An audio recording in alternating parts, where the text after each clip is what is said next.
प्रिय मित्रों, स्वागत है आपका आपके अपने चैनल स्टडी विद प्रदीप में। दोस्तों, जैसा कि आप लोग जानते हैं कि हम लोग पीईटी एग्जाम के लिए अलग अलग एपिसोड में अलग अलग क्लास को लेकर के आपके बीच में उपस्थित हैं। पीईटी का एग्ज़ाम 15 और 16 अक्टूबर को होने वाला है। आप मान चलें पेपर 100% फिक्स है। आप अपना टिकट वगैरह करवा लीजिए। जहाँ पे आपको जो सुविधा अवेलेबल है उस सुविधा के हिसाब से आप टिकट वगैरह करा करके अपनी तैयारी में जुटे रहें। जो भी अफवाहें फैलाई जा रही हैं उन अफवाहों से सतर्क रहें। पेपर उसी डेट पे होगा, उसी समय पे होगा। चूँकि जो ये लड़कियों का मामला उठ रहा है कि लड़कियों का सेंटर गया है, एक्चुअली में लड़कियों के चक्कर में भी कई बार जो है पेपर आउट होते हैं। इसलिए पेपर जहाँ सेंटर आपका भेजा गया आपको जाना पड़ेगा और वहाँ जा कर के आपको पेपर देना पड़ेगा। हाँ, आज हमारा जो मुद्दा है, आज हम लोग भारतीय इतिहास का एक हिस्सा कंप्लीट करने वाले जो 5 नंबर का आपका सिलेबस में दिया गया है। इसे हम लोग घटना चक्र की पुस्तक से कर रहे हैं। अगर घटना चक्र की पुस्तक आपके पास है तो आप उससे पढ़ लीजिए। बस तेजी के साथ सुनते हुए रिकवर करते हुए चलेंगे। रिवीजन के पॉइंट ऑफ व्यू से पढ़ेंगे।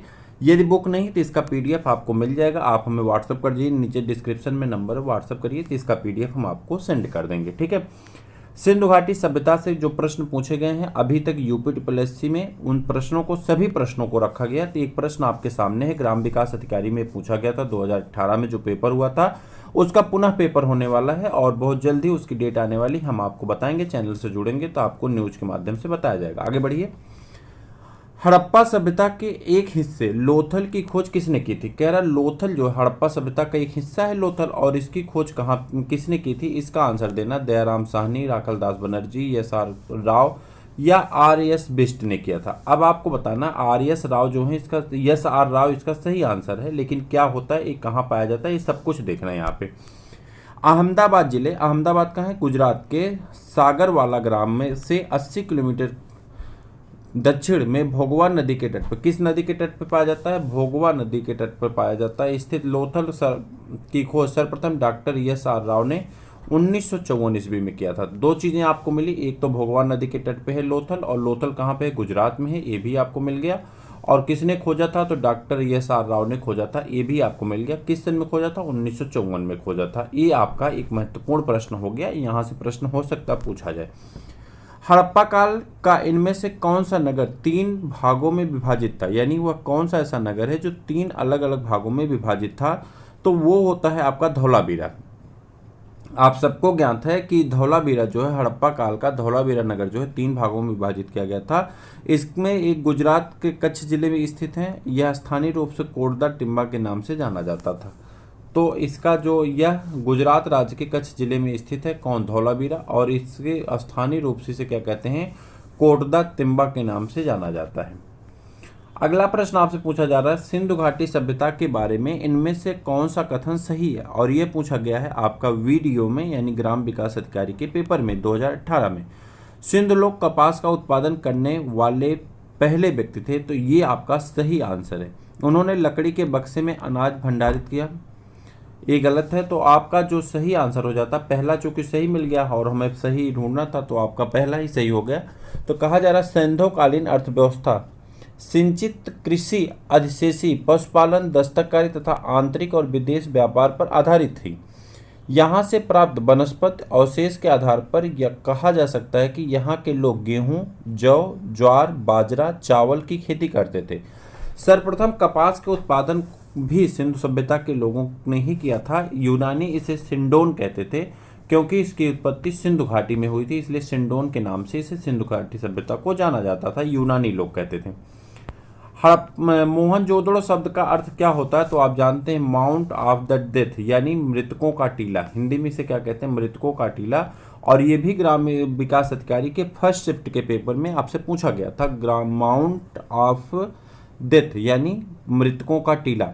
मोहनजोदड़ो सिंधु सभ्यता का एक केंद्रीय नगर था जिसकी खोज राखल दास बनर्जी ने कब किया था? अब आपसे पूछा जा सकता है कि मोहनजोदड़ो की खोज किसने की? तो आप याद रखिएगा राखल दास बनर्जी ने किया था 1922 ईस्वी में। मोहनजोदड़ो का शाब्दिक अर्थ होता है मृतकों का टीला या माउंट ऑफ द डेथ। यह पाकिस्तान के सिंध प्रांत के लरकाना जिले के यह पाकिस्तान के सिंध प्रांत के लरकाना जिले में सिंधु नदी के तट पर स्थित होता है। सिंधु सभ्यता में घोड़े की अस्थियों के अवशेष कहाँ से मिले हैं? तो आपको बताना, सिंधु सभ्यता में घोड़े के अस्थियों के अवशेष जो मिले हैं वो कहाँ मिले हैं? सुतकोटदा से मिले हैं। सिंधु सभ्यता में घोड़ों के अस्थियों का अवशेष सुतकोटदा यानी गुजरात में स्थित पुरातात्विक स्थल से मिले हैं।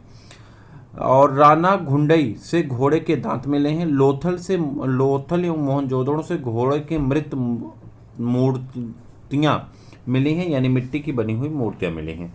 पहली टॉपिक आपकी जो सिलेबस में दी गई वो आपका कंप्लीट होता है। हम लोग इंटर करते हैं टॉपिक नंबर 2 में। देखिए अब आपके स्लैग ओवर बैटिंग करने का यही वो है, इस समय आपको यही सब पढ़ना है। इस समय अगर आप जो पढ़ें उसे रिवीजन के तौर पे ऐसे करते रहिए, आपको सारी चीज़ें लगभग कनेक्ट कर पाएंगे और सभी चीज़ें लगभग आपको आ रही हैं।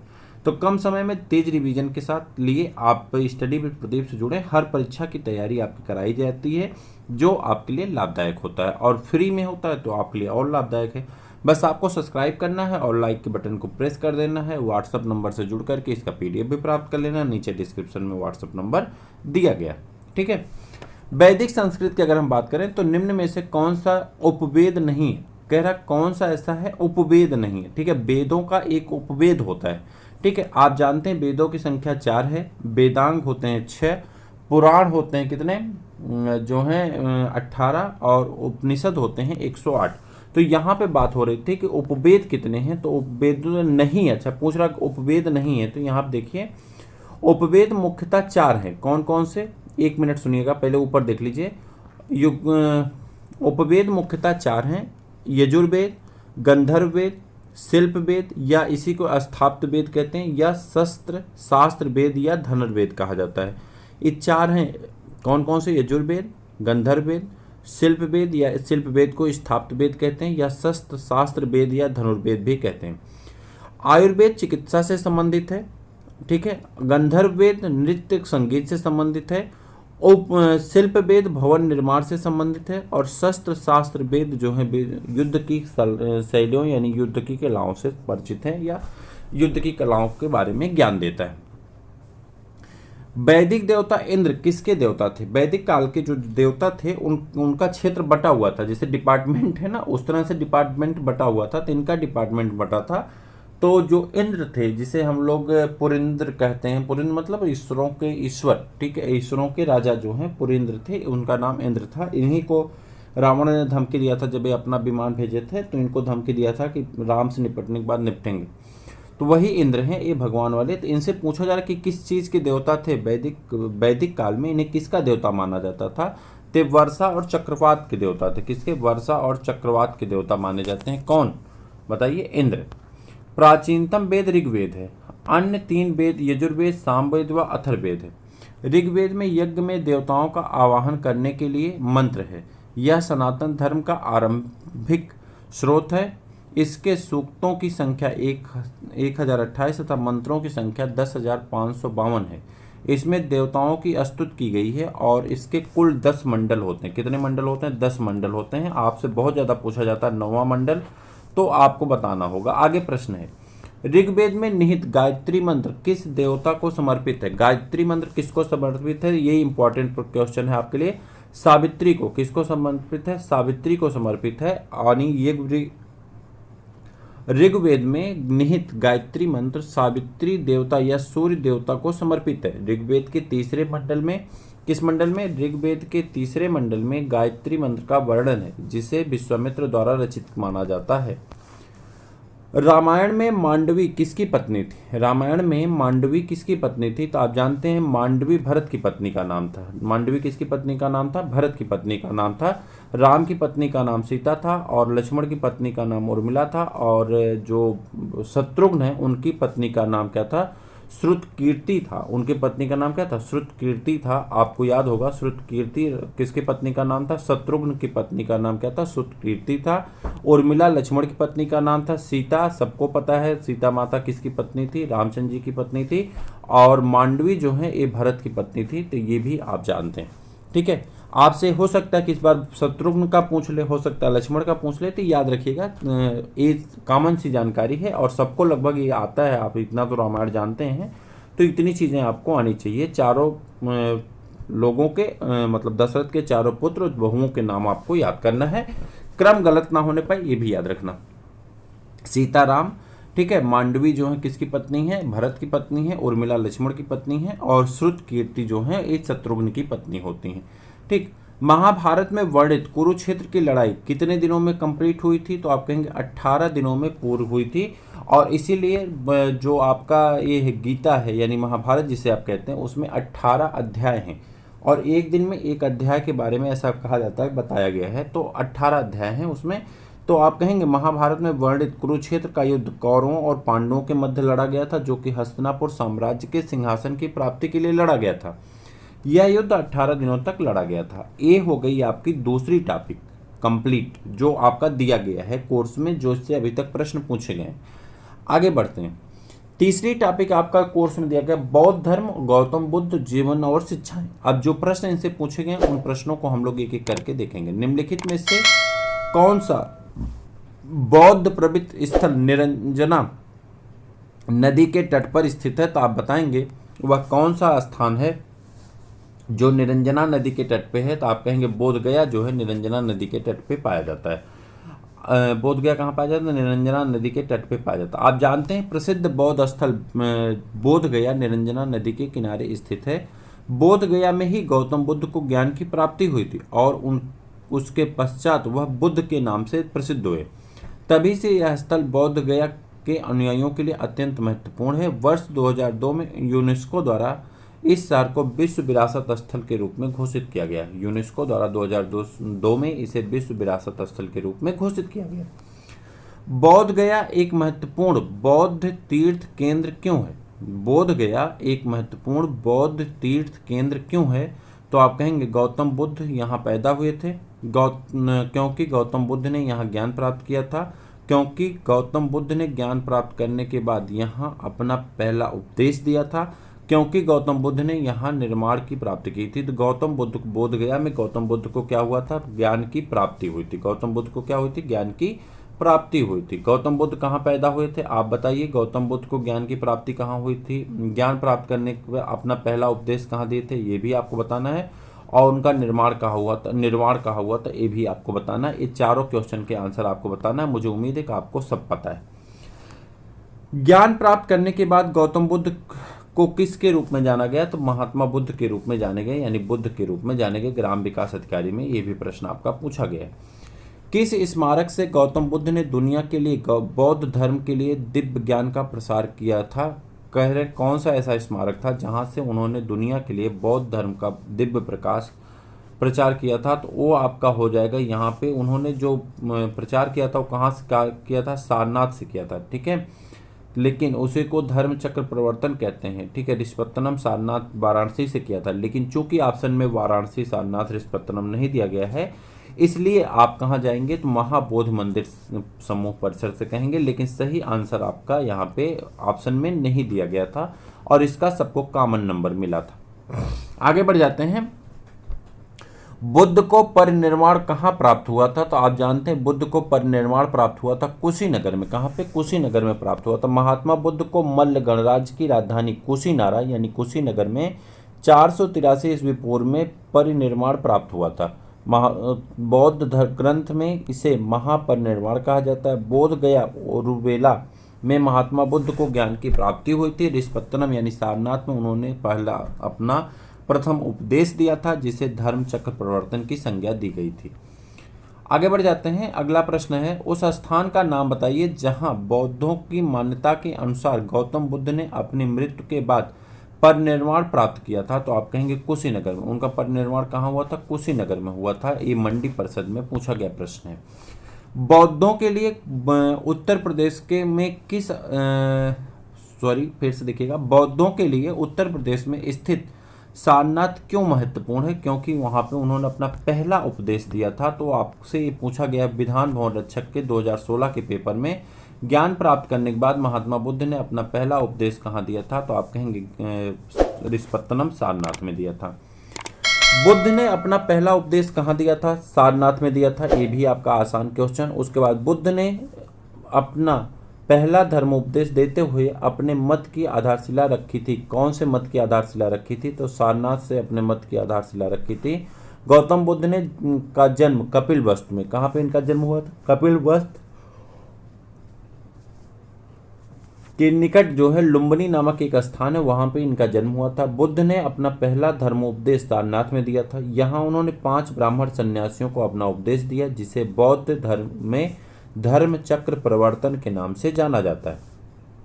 गौतम बुद्ध ने धम्म चक्र प्रवर्तन सूक्त यानी धर्म चक्र प्रवर्तन सूक्त का उपदेश दिया था। कहाँ से? सारनाथ से, या इसी को हम लोग क्या कहते हैं? धर्म चक्र प्रवर्तन कहते हैं। सारनाथ से उन्होंने अपना इस चीज का ज्ञान दिया था। ठीक है, इसके बाद आगे आ जाते हैं। अगला प्रश्न है, पाली में बौद्ध ग्रंथों को आमतौर पर त्रिपिटक यानी थ्रीफोल्ड बास्केट कहा जाता है। इनमें से कौन सा त्रिपिटक में सही नहीं है? तो त्रिपिटक जो है 3 होते हैं। कौन कौन सा? अभिधम पिटक होता है, सुक्त पिटक होता है और विनय पिटक होता है। तो यहाँ पे जो उपशाखा पिटक है, एक कोई पिटक नहीं होता है।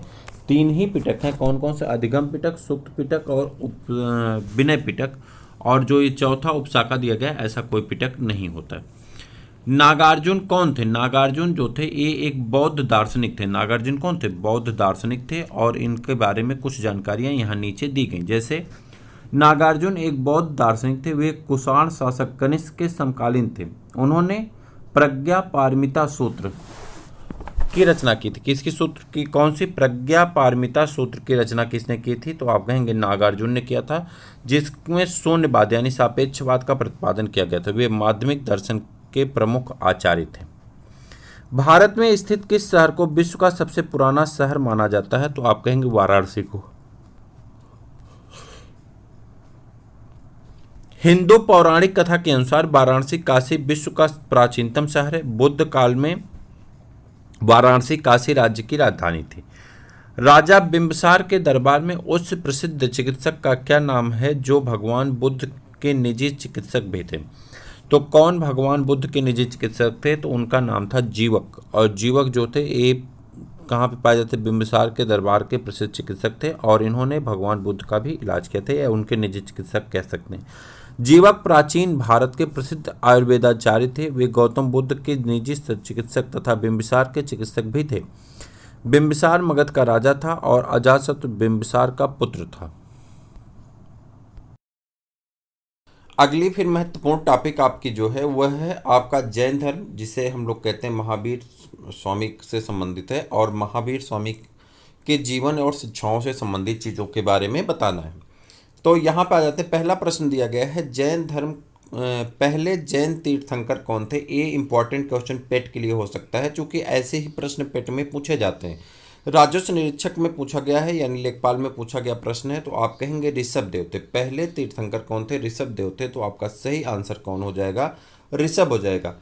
जैन परंपरा के अनुसार जैन धर्म में कुल 24 तीर्थंकर हुए हैं। कितने तीर्थंकर हुए हैं? 24 तीर्थंकर हुए हैं। जैन धर्म का मूल संस्थापक या प्रवर्तक प्रथम तीर्थंकर ऋषभ देव या आदिनाथ को माना जाता है। या तो ऋषभ देव कहिए या तो आदिनाथ कहिए, उन्हें माना जाता है। वहीं पे आगे बढ़ जाइए। 23वें तीर्थंकर कौन थे? पार्श्वनाथ थे। जबकि तथा महावीर स्वामी 24वें तीर्थंकर के रूप में। चूंकि ये देखिए इतने सभी पूछे जाते हैं, 23वां पूछा जाता है, प्रथम पूछा जाता है, ठीक है, टोटल पूछे जाते हैं, तो सभी को दिया गया डिस्क्रिप्शन में। जिन्होंने 6ठी शताब्दी ईसा पूर्व में जैन आंदोलन का परिवर्तन किया था। 24वें तीर्थंकर में से अंतिम तीर्थंकर कौन? कह रहा 24 तीर्थंकरों में से अंतिम तीर्थंकर कौन है, यानी 24वें तीर्थंकर कौन है? तो है महावीर स्वामी। और ये यूडीए एलडीए के एग्जाम में पूछा जा चुका है। तो प्रश्न आप खुद ही समझ सकते हैं कितना महत्वपूर्ण है और कैसे प्रश्न पूछे जाते हैं। यूपीटीपीएससी का जो पेपर की प्रवृत्ति रही कैसी रही है, उसी तरह की प्रवृत्ति के प्रश्न आपके सामने हैं। इस समय रिवीजन के टाइम पे आप पढ़ रहे हैं, और रिवीजन के टाइम का मतलब होता है कि आप जो चीज़ें पढ़ चुके हैं उन्हें बस दोहराते रहिए, और इससे अच्छा रिवीजन कहीं और नहीं मिलेगा। जैन धर्म में तीन रत्न यानी त्रिरत्न दिए जाते हैं, और इन्हें निर्वाण का मार्ग यानी जो मोक्ष कहते हैं, निर्वाण मतलब होता मोक्ष का मार्ग कहा जाता है। वे हैं, तो वे होते हैं सम्यक दृष्टि, सम्यक आचरण, सम्यक। तो अब यहाँ पे उसका अर्थ दिया गया है। अब आपको देखना है, पहले देखिए सही विश्वास होना चाहिए, सही ज्ञान होना चाहिए और सही आचरण होना चाहिए, ठीक है। अब इसको क्या कहा जाता है? अक्सर जो किताबों में आप पढ़ते हैं तो उसे पढ़ते हैं सम्यक दर्शन, सम्यक ज्ञान, सम्यक आचरण। याद रखिएगा, सम्यक दर्शन, सम्यक ज्ञान, सम्यक आचरण, ये आपका सही होगा। जैन धर्म में सत्य या यथार्थ को विश्वास को सम्यक दर्शन, वास्तविक ज्ञान को सम्यक ज्ञान और सुख दुख में संभाव को ही सम्यक आचरण कहा गया है। जैन धर्म में कैवल्य की प्राप्ति को जीव का अंतिम लक्ष्य माना जाता है। कैवल्य की प्राप्ति का मतलब होता है मोक्ष की प्राप्ति, तो जीव का अंतिम लक्ष्य होता है कैवल्य की प्राप्ति करना। मनुष्य जीवन का सर्वोत्तम ध्येय है कैवल्य, जिसका अर्थ इच्छाओं पर विजय प्राप्त करना, दूसरों की सेवा करना, दूसरों को शिक्षा देना, दूसरों का अनुसरण करना। तो इच्छाओं पर विजय प्राप्त करना इसका सही आंसर होता है मनुष्य जीवन में सर्वोत्तम ध्येय है कैवल्य, जिसका अर्थ है इच्छाओं पर विजय करना। जैन धर्म के अनुसार मनुष्य जीवन का चरम लक्ष्य कैवल्य की प्राप्ति है। उपर्युक्त विकल्पों में कैवल्य का साम्यक इच्छाओं पर विजय प्राप्त करने से स्थापित किया जा सकता है, क्योंकि इच्छाओं पर विजय प्राप्ति के बिना कैवल्य संभव नहीं है। अगली टॉपिक है आपकी मौर्य वंश, और मौर्य वंश आपके टॉपिक दिए गए हैं सम्राट अशोक। सम्राट अशोक के बारे में पढ़ना। मौर्य वंश बड़ा है लेकिन उसमें से सम्राट अशोक को मुख्य रूप से पढ़ना है। चलिए, मेगास्थनीज जिन्होंने भारत के बारे में प्रसिद्ध ग्रंथ इंडिका लिखी है वह मूल रूप से किस देश के थे? तो पहला क्वेश्चन तो आपको यही मिल गया कि इंडिका के लेखक कौन है, तो आप कहेंगे मेगास्थनीज है। ठीक है, मेगास्थनीज लिखा गया, मेगास्थनीज पढ़ते हैं कहीं। तो ये है ग्रीस के, कहाँ के रहने वाले? ग्रीस के रहने वाले, डिस्क्रिप्शन में आते हैं। मेगास्थनीज मूलतः ग्रीस यूनान का निवासी था जो सेलुकस निकेटर का राजदूत था। मेगास्थनीज सम्राट चंद्रगुप्त मौर्य के समय में भारत आया। मेगास्थनीज की प्रसिद्ध पुस्तक का नाम था इंडिका। मेगास्थनीज की प्रसिद्ध पुस्तक का नाम क्या था? इंडिका। इसकी पुस्तक का प्रसिद्ध पुस्तक का नाम क्या था? इंडिका था। और कब ये आया था भारत में? सम्राट चंद्रगुप्त मौर्य के समय में ये भारत आया था, ये भी याद रखना है। आगे, विशाख दत्त द्वारा लिखित पुस्तक, विशाख दत्त द्वारा लिखी पुस्तक का नाम क्या है? मुद्रा राक्षस है। ये सभी किताबें पूछी जाती हैं, घुमा फिरा करके पूछी गई हैं, आप खुद ही देख पा रहे हैं कहाँ कहाँ पूछी गई हैं, कौन सी भाषा में लिखी गई हैं। तो ये आप कहेंगे संस्कृत में लिखी गई। मुद्रा राक्षस किस भाषा में लिखी गई? संस्कृत में लिखी गई है। ये राजस्व निरीक्षक में पूछा गया प्रश्न है। विशाख दत्त द्वारा रचित मुद्रा राक्षस संस्कृत भाषा का नाटक है जिसकी रचना 4वीं सदी के उत्तरार्ध एवं 5वीं सदी के पूर्वार्ध में की गई थी। इन्हें हिंदी में अनुदित करने का श्रेय भारतेंद्र हरिश्चंद्र को गया है। इनको हिंदी में अनुदित करने का श्रेय किसे गया है? भारतेंद्र हरिश्चंद्र को प्राप्त है। इस ग्रंथ में चंद्रगुप्त मौर्य के विषय में विस्तृत सूचना प्राप्त होती। नाटक में चंद्रगुप्त को ब्रिसल और कुलहीन कहा गया है। ढूंढीराज ने ने मुद्रा राक्षस पर टीका लिखा। ढूंढीराज ने क्या किया है? मुद्रा राक्षस पर टीका लिखा हुआ है। तो ये आपकी हो गई एक महत्वपूर्ण जानकारी, खास करके मुद्रा राक्षस से, और इससे ज़्यादा कोई प्रश्न मुद्रा राक्षस से नहीं पूछा जा सकता। सम्राट अशोक का कौन सा शिलालेख कलिंग पर उनकी विजय का उल्लेख करता है? सम्राट अशोक का कौन सा शिलालेख कलिंग पर उनकी विजय का उल्लेख करता है? तो टोटल शिलालेख कितने हैं? तो आप कहेंगे, जो पहले इसके आंसर को देखते हैं, तो 13वां शिलालेख जो है वो इनके विजय को बताता है, कलिंग की विजय का उल्लेख करता है। कलिंग युद्ध तथा उसके परिणामों के विषय में अशोक के 13वें शिलालेख से विस्तृत सूचना प्राप्त होती है। अशोक ने अपने राज्याभिषेक के 8 वर्ष बाद यानी 261 ईस्वी में कलिंग पर आक्रमण किया था। अपने राज्याभिषेक के 8 वर्ष के बाद 261 ईस्वी में कलिंग पर आक्रमण किया था। विजयोपरांत कलिंग में 2 अधीनस्थ प्रशासनिक केंद्र स्थापित किए गए। उत्तरी केंद्र राजधानी तोसली थी और दक्षिणी केंद्र की जो राजधानी थी वो जौगढ़ थी। तो ये एक बड़ी जानकारी है। उत्तरी केंद्र की राजधानी क्या थी? तोसली, और दक्षिणी केंद्र की राजधानी कहाँ थी? जौगढ़। इतना कठिन आपसे नहीं पूछा जाएगा, घबराइए मत। बस आपसे पूछा जाएगा कलिंग पर आक्रमण कब किए थे, तो आप कहेंगे 261 ईसा पूर्व में, और कलिंग को विजय प्राप्त कर लिए थे। ठीक है, अशोक के द्वारा कलिंग पर विजय प्राप्त किया गया था। ठीक, अशोक के आक्रमण के दौरान कलिंग यानी पूर्वी प्रांत की राजधानी कौन सी थी? कलिंग की राजधानी क्या थी जहां पे अशोक ने आक्रमण किया था? तो उसकी राजधानी का नाम बताना है। तो उसकी राजधानी का नाम होता है तोसली। राजधानी का नाम क्या था? तोसली राजधानी का नाम था। तो यहाँ पे इन्होंने कलिंग पर जब आक्रमण किया था 261 ईस्वी में, तो उसकी राजधानी क्या थी? तोसली राजधानी का नाम था। ठीक है, आगे आ जाते हैं। कह रहा अशोक के आक्रमण के दौरान कलिंग की राजधानी तोसली यानी उड़ीसा थी। कहाँ पे थी? उड़ीसा में थी। ठीक, आपसे पूछा जाता, आजकल प्रश्न ऐसे पूछा जाता वर्तमान समय में कहाँ है, तो आप कहेंगे उड़ीसा में है। ठीक है, निम्नलिखित में से कौन सा अशोक के साम्राज्याधीन नहीं है? कह रहा कौन सा ऐसा था जो अशोक के साम्राज्य के अधीन नहीं था, तो वो आपका था कामरूप। कामरूप क्या है, देखिए उपर्युक्त विकल्पों में से कामरूप अशोक के साम्राज्याधीन नहीं था। कामरूप का पहला ऐतिहासिक उल्लेख समुद्रगुप्त की 4वीं सदी के इलाहाबाद प्रशस्ति हरिसेन द्वारा रचित में मिलता है, जहां यह चंद्रगुप्त के सीमांत राज्यों यानी देविका और समतट के साथ वर्णित है। अशोक के कौन से शिलालेख में ब्राह्मी लिपि का प्रयोग नहीं किया गया, यानी कौन सा ऐसा शिलालेख है जो ब्राह्मी लिपि में नहीं लिखा गया। शाहवाजगढ़ी में जो है ये ब्राह्मी लिपि में नहीं लिखा गया है। अशोक के 14 बृहद शिलालेख विभिन्न राजाज्ञाओं यानी शासनादेश हैं जो 8 भिन्न भिन्न स्थानों से प्राप्त किए गए हैं। अशोक के शाहबाजगढ़ी तथा मानसेहरा अभिलेख अन्य लेखों के विपरीत खरोष्ठी लिपि में लिखे गए। दोनों का नाम याद रखिए, बाकी सभी ब्राह्मी में लिखे गए हैं, लेकिन ये दो कौन कौन से, शाहबाजगढ़ी और मानसेहरा अभिलेख किस में लिखे गए, खरोष्ठी लिपि में लिखे गए हैं, जो ईरानी अरमाइक से उत्पन्न हुई हैं। शाहबाजगढ़ी आधुनिक पाकिस्तान के पेशावर जिले की यूसुफजई तहसील में स्थित है। अशोक के प्रधान शिलालेख में सबसे बड़ा शिलालेख क्या है, तो सबसे बड़ा शिलालेख कौन सा होता है, 13वां शिलालेख सबसे बड़ा होता है। एक प्रश्न कई बार पूछा गया और आपसे भी पूछा जाएगा। अशोक के प्रधान शिलालेखों में 13वां शिलालेख सबसे बड़ा है। इसमें अशोक के कलिंग विजय यानी राज्याभिषेक के 8 वर्ष बाद का वर्णन है तथा इसकी तुलना में धम्म विजय के अधिक महत्वपूर्ण बताया गया है। निम्नलिखित में से मौर्य कला का सर्वोत्तम प्रतिमान कौन सा है, तो मौर्य कला का सर्वोत्तम प्रतिमान कौन सा है, स्तंभ है। कौन सा है, स्तंभ है। तो यहाँ पर देखें तो मौर्य कला का सर्वोत्तम प्रतिमान स्तंभों को माना जाता है, जिनमें अशोक द्वारा धम्म के प्रचार हेतु स्थापित कराए गए एक आवश्यक स्तंभ विशेष रूप से उल्लेखनीय। अशोक के एकाश्वक स्तंभों का सर्वोत्कृष्ट नमूना सारनाथ के सिंह स्तंभ पर है। अशोक का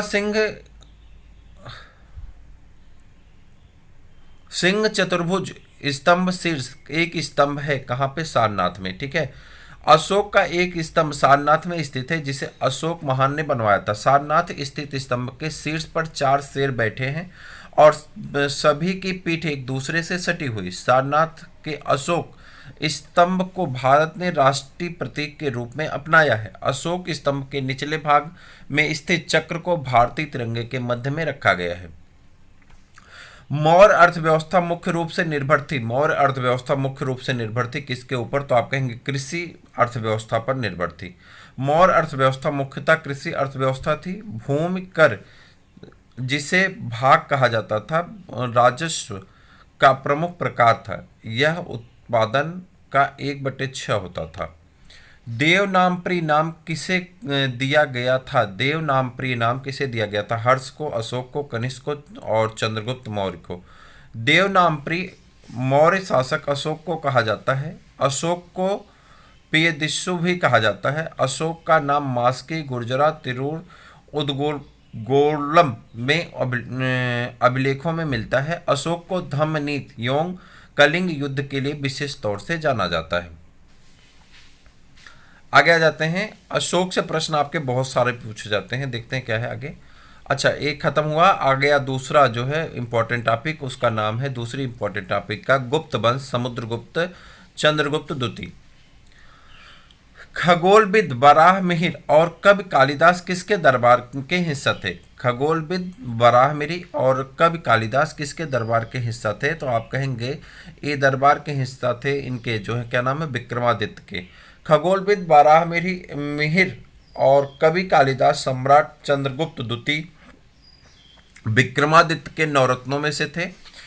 गुप्त सम्राट चंद्रगुप्त द्वितीय को विक्रमादित्य के नाम से जाना जाता है। कालिदास और वराहमिहिर के अलावा अमर सिंह, धन्वंतरी, घटकरपर और छपड़क, शंकु, वररुच तथा बेताल भट्ट नवरत्नों में शामिल थे। अभिज्ञान शकुंतलम किताब के लेखक कौन है, अभिज्ञान शकुंतलम किताब के लेखक हैं कालिदास। ठीक है, अभिज्ञान शकुंतलम के लेखक संस्कृत भाषा के महान कवि और नाटककार कालिदास हैं। अभिज्ञान शकुंतलम के अतिरिक्त विक्रमोर्वशीयम, मालविकाग्निमित्रम, रघुवंश, कुमार संभवम और उसके बाद मेघदूतम और ऋतुसंहार आदि इनकी रचनाएं होती हैं। ठीक है। गुप्त काल की प्रसिद्ध महिला शासक कौन थी? गुप्त काल की प्रसिद्ध महिला शासक थी प्रभावती गुप्त। गुप्तकालीन प्रसिद्ध महिला शासिका प्रभावती गुप्त थी। यह चंद्रगुप्त द्वितीय की पुत्री और बकाटक नरेश रुद्रसेन द्वितीय की पत्नी थी। चंद्रगुप्त मौर्य के इस प्रसिद्ध राजनीतिक सलाहकार को निम्नलिखित सभी नामों में से जाना जाता है। इसके अलावा किस नाम से नहीं जाना जाता? समुद्रगुप्त के छोड़ करके बाकी सभी नाम से इनको जाना जाता है, जो नाम ऊपर दिए गए थे। कौटिल्य अथवा चाणक्य। कौटिल्य, चाणक्य, विष्णुगुप्त एक राजनीतिज्ञ व चंद्रगुप्त मौर्य के महामंत्री के रूप में प्रसिद्ध थे। इनका व्यक्तिवाचक नाम विष्णुगुप्त, स्थानीय नाम चाणक्य और गोत्र नाम कौटिल्य यानी कुटिल्य था। इन्होंने चंद्रगुप्त मौर्य के साथ मिलकर मौर्य साम्राज्य की स्थापना की थी। अगली टॉपिक आपकी महत्वपूर्ण है, हर्षवर्धन। कन्नौज से पूर्व हर्षवर्धन कहाँ का शासक था? कन्नौज से पूर्व हर्षवर्धन थानेश्वर का शासक था। कहाँ का शासक था? थानेश्वर का। हर्षवर्धन कन्नौज से पूर्व थानेश्वर का शासक था। यहीं पर पुष्पभूत वंश की स्थापना हुई। राजवर्धन की मृत्यु के पश्चात 606 ईस्वी में हर्षवर्धन थानेश्वर की गद्दी पर बैठा। उस समय उसकी आयु मात्र 16 वर्ष थी। हर्ष के शासनकाल में ही चीनी यात्री हुएसांग भारत आया था। हर्षवर्धन ने 5 इंडीज को अपने नियंत्रण में लिया। इनमें से कौन सा 5 इंडीज थे? पंजाब, कन्नौज, बंगाल, बिहार और जयपुर। पंजाब, कन्नौज, बंगाल, बिहार और उड़ीसा। पंजाब, कन्नौज, बंगाल, उत्तर प्रदेश और उड़ीसा। राजस्थान, कन्नौज और उसके बाद बंगाल, बिहार और उड़ीसा। तो आप कहेंगे पंजाब, कन्नौज, बंगाल, बिहार और उड़ीसा। शासक हर्षवर्धन ने 5 इंडीज को अपने नियंत्रण में लिया, जिसमें सम्मिलित है पंजाब, कन्नौज, बंगाल, बिहार और उड़ीसा। हर्षवर्धन को बादामी के चालुक्य वंशी शासक पुलकेशिन द्वितीय ने पराजित होना पड़ा। हर्षवर्धन ने अपने साम्राज्य का विस्तार जालंधर, कश्मीर, नेपाल और वल्लभीपुर तक कर लिया था। कादम्बरी के लेखक कौन है? कादम्बरी के लेखक है बाण। कादम्बरी संस्कृत साहित्य का एक महत्वपूर्ण उपन्यास है, जिसकी रचना संस्कृत कवियों गद्य लेखक बाणभट्ट ने की थी। बाणभट्ट सम्राट हर्ष के दरबारी कवि थे। उनकी एक महत्वपूर्ण रचना हर्षचरित भी थी, जिसमें हर्ष के समय की विस्तृत सूचना प्राप्त होती है।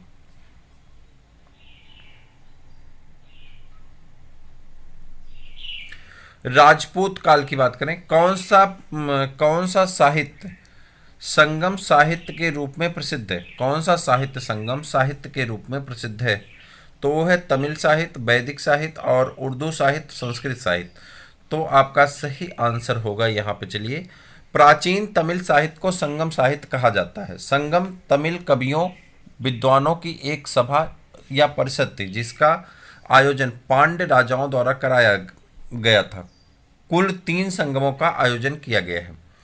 प्रसिद्ध विरूपाक्ष मंदिर कहाँ अवस्थित है? प्रसिद्ध विरूपाक्ष मंदिर कहाँ पर अवस्थित है? तो आप कहेंगे हम्पी में। कहाँ पे अवस्थित है? हम्पी में। प्रसिद्ध विरूपाक्ष मंदिर कर्नाटक के हम्पी में अवस्थित है। भगवान शिव को यह मंदिर समर्पित है। यह मंदिर तुंगभद्रा नदी के दक्षिणी किनारे पर स्थित है। हम्पी विजयनगर राज्य की राजधानी थी। सिंचाई के लिए 16 मील लंबी चोल झील का निर्माण इनमें से किस चोल शासक ने करवाया था? राजेंद्र प्रथम ने, राजराज प्रथम ने, अधिराज ने और इनमें से कोई नहीं। तो आप कहेंगे राजेंद्र प्रथम ने। राजेंद्र प्रथम ने अपने गंगा घाटी के अभियान की सफलता के उपलक्ष्य में गंगैकोंड की उपाधि धारण की तथा गंगैकोंड चोलपुरम नामक नई राजधानी की स्थापना की। नई राजधानी के समीप ही उसने चोल गंगम नामक झील का निर्माण करवाया था। चोल अभिलेखों के अनुसार जैन सभाओं को दान में दी जाने वाली भूमि को क्या कहा जाता था? चोल अभिलेखों के अनुसार जैन सभाओं को दान में दी जाने वाली भूमि को कहा जाता था पल्ली छांदम। क्या कहा जाता था? पल्ली छांदम। चोल अभिलेखों के अनुसार जैन सभाओं को दान में दी जाने वाली भूमि को पल्ली छांदम यानी पल्ली छद्दय कहा जाता था। गैर ब्राह्मणों को दी जाने वाली भूमि को बेल्ला बलाई और तथा कहा जाता था। स्कूलों विद्यालयों की व्यवस्था के लिए दान में दी जाने वाली भूमि को साला भोग कहा जाता था। ब्राह्मणों को दी गई भूमि को ब्रह्मोदय कहा जाता था, ब्रह्मदेय कहा जाता था, ब्रह्मोदय नहीं ब्रह्मदेय कहा जाता था। पाल वंश का पहला शासक कौन था? पाल वंश का पहला शासक कौन था? तो आप कहेंगे पाल वंश का पहला शासक गोपाल था। पाल वंश का संस्थापक गोपाल था। गोपाल ने लगभग 750 से 770 ईस्वी तक शासन किया। यह बौद्ध मतानुयायी था तथा नालंदा में उसने एक विहार का निर्माण करवाया था। पाल साम्राज्य भारत के किस हिस्से से संबंधित है? पाल साम्राज्य भारत के किस हिस्से से संबंधित है? तो आप कहेंगे पूर्वी हिस्से से संबंधित है। पाल साम्राज्य भारत के पूर्वी हिस्से बंगाल बिहार से संबंधित है। पाल वंश की स्थापना गोपाल ने की थी। यह इस वंश का सबसे प्रतापी शासक धर्मपाल था, जिसने नालंदा विश्वविद्यालय और विक्रमशिला विश्वविद्यालय की स्थापना की थी। 12वीं शताब्दी के आरंभ में दिल्ली पर किसका शासन था? 12वीं शताब्दी के आरंभ में दिल्ली पर किसका शासन था? तोमर वंश का। किसका शासन था? तोमर वंश का शासन था। और उसके बाद आ जाते हैं यहाँ पे, और जब यहाँ पे आएंगे तो वो हो जाएगा 12वीं शताब्दी के आरंभ में दिल्ली पर तोमर वंश का शासन था। इस वंश का शासन आरंभिक 12वीं शताब्दी के प्रारंभ से 1165 ईस्वी तक था। इस वंश का प्रसिद्ध शासक अनंगपाल था। प्राचीन भारत विविध। निम्नलिखित, ये आपकी टॉपिक नहीं है, ये टॉपिक आपको रिवीजन के तौर पे है। निम्नलिखित किनके बीच तक्षशिला शहर स्थित था? तो आप कहेंगे किसके बीच में तक्षशिला शहर स्थित था? तो सिंधु और झेलम नदी के बीच में तक्षशिला शहर था। यूडीए एलडीए में पूछा गया प्रश्न है। तक्षशिला शहर सिंधु और झेलम नदी मध्य अवस्थित था। तक्षशिला वर्तमान पाकिस्तान में अवस्थित है। तक्षशिला एक शैक्षिक केंद्र था और विश्वविद्यालय के लिए प्रसिद्ध था। हम आम्भी का संबंध तक्षशिला से ही। भारत में नवपाषाण काल गुफा चित्रकारी कहाँ मिलती है? तो आप कहेंगे भीमबेटका में। नवपाषाण काल गुफा चित्रकारी कहाँ मिलती है? भीमबेटका में। भारत में नवपाषाण कालीन गुफा चित्रकारी भीमबेटका में मिलती है। भीमबेटका मध्य प्रदेश में विंध्य पर्वत क्षेत्र के पदस्थली में स्थित है। यह यूनेस्को विश्व विरासत स्थलों में शामिल है। दी गई जानकारी के अनुसार ये आपका बहुत बड़ा, इसका कोई मतलब नहीं है। और उसके बाद आ जाते हैं मध्यकालीन भारत का इतिहास। ये सभी मिलाकर के 5 नंबर का प्रश्न आपसे पूछा जाएगा, आपको याद होगा। सल्तनत काल में आते हैं और सल्तनत काल को ध्यान से देखते हैं। पहली बार अगर हम बात करें, पहली बार भारत पर आक्रमण करने वाला मुस्लिम शासक कौन था? तो पहली बार भारत पर आक्रमण करने वाला मुस्लिम शासक था मोहम्मद बिन कासिम। कौन था? मोहम्मद बिन कासिम। भारत पर पहला मुस्लिम आक्रमण 712 ईस्वी में अरब आक्रमणकारी मोहम्मद बिन कासिम के नेतृत्व में हुआ था। इराक के हाकिम अल अज्जाज ने मोहम्मद बिन कासिम के नेतृत्व में अरबों की संधि पर आक्रमण करने के लिए भेजा था। कठिन संघर्ष के बाद मोहम्मद बिन कासिम 712 ईस्वी में सिंध के शासक दाहिर को पराजित करने में सफल हुआ और सिंध तथा मुल्तान जीत लिया। फारसी ग्रंथ चचनामा में से अरबों द्वारा सिंध विजय की जानकारी मिलती है। खजुराहो समूह के प्रसिद्ध स्मारक किस राज्य में है? तो आप कहेंगे खजुराहो समूह के प्रसिद्ध स्मारक मध्य प्रदेश राज्य में। कहाँ पे है? मध्य प्रदेश राज्य में है। मध्य प्रदेश के छतरपुर जिले में स्थित खजुराहो ने चंदेल राजाओं द्वारा निर्मित मंदिर आज भी चंदेल स्थापत्य के उत्कृष्ट का बखान कर रहे हैं। इन मंदिरों का निर्माण 950 से 1050 ईस्वी के बीच कराया गया था। यहाँ के मंदिरों में कंदरिया महादेव मंदिर सर्वोत्तम है। जयचंद के विश्वासघात के कारण पृथ्वीराज चौहान की पराजय हुई। कालांतर में जयचंद कहाँ और कब मारा गया? तराइन के युद्ध 1192 में, चंदावर का युद्ध 1193 में, कन्नौज का युद्ध 1194 या इनमें से कोई नहीं? इनमें से कोई नहीं आपका सही आंसर होगा। मोहम्मद गोरी ने 1194 ईस्वी में कन्नौज के शासक जयचंद पर आक्रमण किया। उस समय कन्नौज एक शक्तिशाली राज्य था जिसके पृथ्वीराज से शत्रुता थी। मोहम्मद गोरी और जयचंद के बीच चंदावर में युद्ध हुआ जिसमें जयचंद मारा गया। तो चंदावर में युद्ध हुआ था, ना कि ये जो है यहाँ पे कन्नौज में हुआ था। तो एक प्रश्न आपका यहाँ पे। उसके बाद इधर आ जाते हैं। अगला प्रश्न आपका होता है, इसका नाम है मोहम्मद गोरी किस वर्ष पृथ्वीराज तृतीय से पराजित हुआ था? मोहम्मद गोरी किस वर्ष पृथ्वीराज तृतीय से पराजित हुआ था? तो वो हुआ था 1191 ईस्वी में। मोहम्मद गोरी 1191 ईस्वी में हुए तराइन के प्रथम युद्ध में पृथ्वीराज तृतीय से पराजित हुआ। इसके पश्चात तराइन के द्वितीय युद्ध 1192 में मोहम्मद गोरी ने पृथ्वीराज तृतीय को पराजित किया और तथा भारत में तुर्की राज्य की स्थापना की। ठीक है, प्रथम में ये पराजित हुआ था, द्वितीय में मोहम्मद गोरी जीत गया था और जो है क्या नाम था, मोहम्मद गोरी 1191 में हुए तराइन के प्रथम युद्ध में पृथ्वीराज तृतीय से पराजित हुआ था। ठीक है, जिसके पश्चात तराइन के द्वितीय युद्ध में मोहम्मद गोरी ने पृथ्वीराज तृतीय को पराजित किया था और तुर्की राज्य की स्थापना की थी। अमीर खुसरो का जन्म हुआ था, अमीर खुसरो का जन्म हुआ था कांसगंज में। कहाँ पे? कांसगंज में हुआ था। कांसगंज एक उत्तर प्रदेश में है, आप जानते हैं। अमीर खुसरो का जन्म 1153 ईस्वी में उत्तर प्रदेश के वर्तमान कांसगंज या काशी रामनगर जिले के पटियाली नामक स्थान पर हुआ था। इन्हें उर्दू, खड़ी बोली, गजल, कव्वाली, तबला का जनक माना जाता है। इन्हें किरान उस सादेन, मिफ्ता उल फुतहू, देवल रानी खिज्र खां, नूर सिपहर, तुगलकनामा, खजाइन उल फुतूह आदि ग्रंथों की रचना की।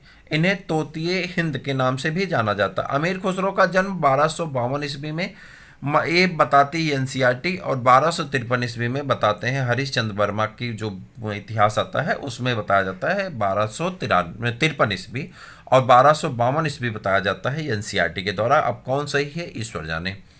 अमीर खुसरो, जिन्हें कव्वाली का पिता एवं भारत का तोता भी कहा जाता है, किसके दरबार के दरबारी कवि थे? तो आप कहेंगे अलाउद्दीन खिलजी के दरबार के दरबारी कवि थे। अमीर खुसरो, जिन्हें कव्वाली का जनक तथा भारत का तोता ए हिंद कहा जाता था, अलाउद्दीन खिलजी के दरबार में दरबारी कवि थे। अमीर खुसरो ने सल्तनत कालीन 7 से अधिक सुल्तानों का काल देखा है। लौह और रक्त की नीति किसने अपनाई थी? लौह और रक्त की नीति अपनाई थी बलबन ने। लौह और रक्त की नीति किसने अपनाई थी? बलबन ने। लौह और रक्त की नीति बलबन ने अपनाई थी। बलबन ने राजत्व सिद्धांत की दो मुख्य विशेषताएं थी। पहली, सुल्तान का पद ईश्वर द्वारा प्रदत्त होता है और दूसरी, सुल्तान का निरंकुश होना आवश्यक होता है। अलाई दरवाजा किस विश्व विरासत स्थल में है? तो अलाई दरवाजा जो है कुतुब मीनार में है और इसका नाम है नई दिल्ली स्थित अलाई दरवाजा का निर्माण सुल्तान अलाउद्दीन खिलजी ने कुतुब मीनार के निकट करवाया था। इसका निर्माण लाल पत्थरों और संगमरमर के द्वारा हुआ है। अलाई दरवाजा कुतुब मीनार विश्व विरासत स्थल सूची में है। यह प्रारंभिक तुर्की कला का एक श्रेष्ठ नमूना है। इसके अलावा अलाउद्दीन ने सीरी के किले हजार खंभा महल का भी निर्माण करवाया था। अलाउद्दीन खिलजी द्वारा बनाया गया प्रसिद्ध अलाई दरवाजा कहाँ पर स्थित है? आगरा में, नई दिल्ली में, अवध में, वारंगल में। तो आप कहेंगे नई दिल्ली में। दिल्ली में अलाउद्दीन खिलजी के शासनकाल की अवधि क्या थी? दिल्ली में अलाउद्दीन खिलजी के शासनकाल की अवधि थी 1296 से 1316 ईस्वी। दिल्ली में अलाउद्दीन खिलजी वास्तविक नाम अली गुरसब के शासनकाल की अवधि 1296 से 1316 ईस्वी थी। इसमें 1296 ईस्वी में धोखे से सुल्तान जलाउद्दीन की हत्या करके स्वयं सत्ता हस्तगत कर ली थी। नालंदा प्राचीन शिक्षण एक मठ का एक केंद्र है। कब नष्ट हो गया? तो आप कहेंगे यह नष्ट हो गया था 1200 ईस्वी में। मोहम्मद गोरी के एक साधारण दास इख्तियारुद्दीन मोहम्मद बिन बख्तियार खिलजी ने 1193 से 1202 ईस्वी में मध्य बिहार की विजय तथा नालंदा और विक्रमशिला बिहार को नष्ट कर दिया था। नालंदा विश्वविद्यालय एक आवासीय विश्वविद्यालय का उदाहरण था जो बौद्ध शिक्षा का महत्वपूर्ण केंद्र था। यद्यपि नालंदा एवं विक्रमशिला शिक्षण केंद्र पर आक्रमण कई बार हुए, अतः नजदीकी उत्तर जो हो सकता है वो आपका सी हो सकता है 1200 ईस्वी पूर्व।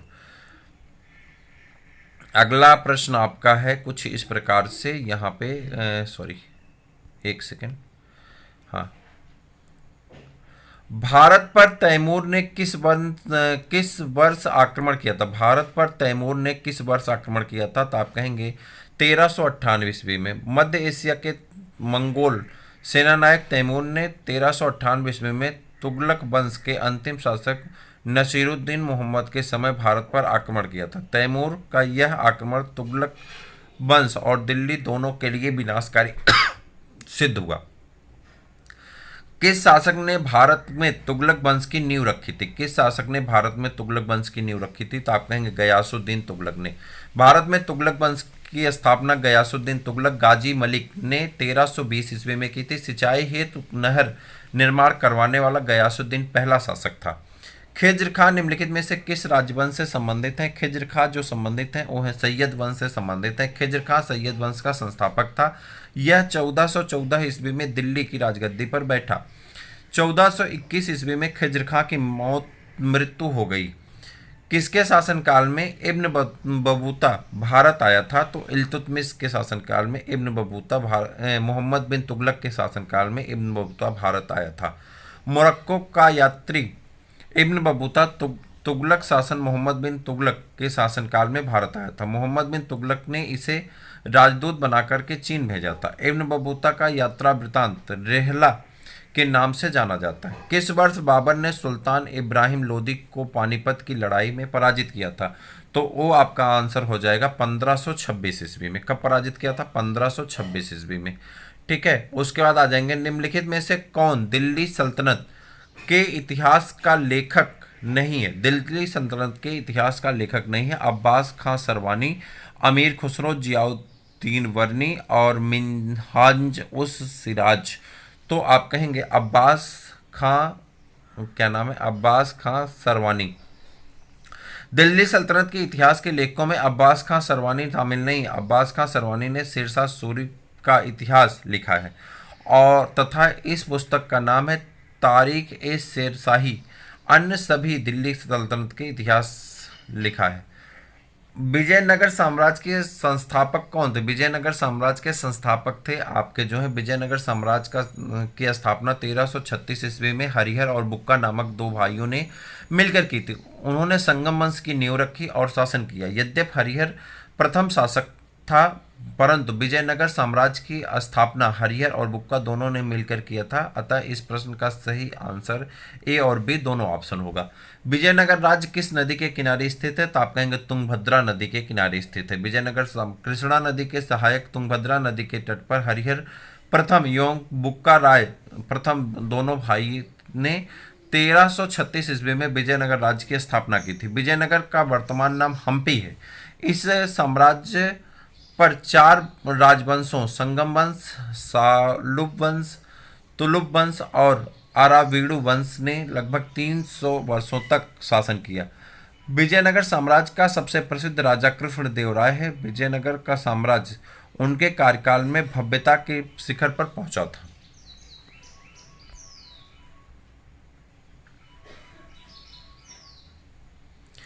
तुलुब राजवंश की स्थापना की थी। तुलुब राजवंश की स्थापना की थी वीर नरसिंह ने। तुलुब राजवंश की स्थापना 1505 ईस्वी में वीर नरसिंह तुलुब द्वारा की गई थी। वीर नरसिंह तुलुब ने 1509 ईस्वी तथा विजयनगर पर शासन किया था। पश्चात इसके भाई कृष्णदेवराय ने 1509 ईस्वी से 1529 ईस्वी तक शासन किया था। कृष्णदेवराय के समय में विजयनगर साम्राज्य ऐश्वर्य और शक्ति की चरम सीमा पर पहुंच गया था। कृष्णदेवराय ने नागालपुर नामक एक नवीन नगर बसाया तथा अमुक्तमाल्यद नामक ग्रंथ की रचना की। मुगल शासक बाबर ने भी अपनी आत्मकथा में कृष्णदेवराय को भारत का सर्वाधिक शक्तिशाली शासक बताया था। किस प्राचीन साम्राज्य में महिलाएं कुश्ती में भाग लेती थी? तो वह था बहमनी साम्राज्य, विजयनगर साम्राज्य, चोल साम्राज्य और उपर्युक्त में से कोई नहीं। चोल और बहमनी साम्राज्य के अंतर्गत स्त्रियों की दशा बहुत अच्छी नहीं थी। विजयनगर साम्राज्य में स्त्रियों के समाज में सम्मान प्राप्त था। इस काल में स्त्रियों को शिक्षा प्राप्त करने का अधिकार था। उनको राज्य सेवा में भी स्थान प्राप्त होता था। वे संगीत, नृत्य और ललित कलाओं के अतिरिक्त शस्त्र विद्या में भी भाग लेती थी। पायस के अनुसार कुश्ती लोकप्रिय खेल था। यह पुरुषों और महिलाओं में समान रूप से प्रचलित था। स्त्रियां अंगरक्षिका और सुरक्षाकर्मी के रूप में नियुक्त की जाती थी। वह युद्ध क्षेत्र में भी जाती थी। मुगल साम्राज्य, अगली टॉपिक आपकी कौन सी होती है? मुगल साम्राज्य होती है।